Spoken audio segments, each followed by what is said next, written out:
you could prove that the grey car in this clip was speeding, it is highly unlikely it would change the outcome of liability, which would be the blue car being found 100% responsible for the collision.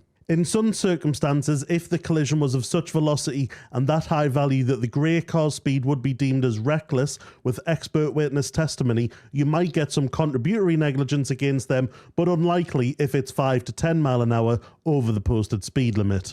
If you had a calibrated speed device pointing at them at the time and they're doing, let's say, 40 miles per hour in this 30 mile an hour posted zone, you could absolutely get them a speeding ticket, but it wouldn't change who was responsible for the collision. If we look at the blue car's point of view, their vision of the grey car would not be obstructed. It's a long, straight road with good visibility, so they would not be able to use the defence of not seeing the grey vehicle. If this was to go to court because the blue car's driver was disputing liability and used the grey car's speed as a defence, the judge would simply ask if they saw the grey car speeding down the road during the usual observations that you'd be doing before making a right turn, why did they turn in front of it, and the defence would soon wash away down the drain. Nevertheless, you can see from the footage of this incident the poor driving standards from start to finish by the driver of the blue car.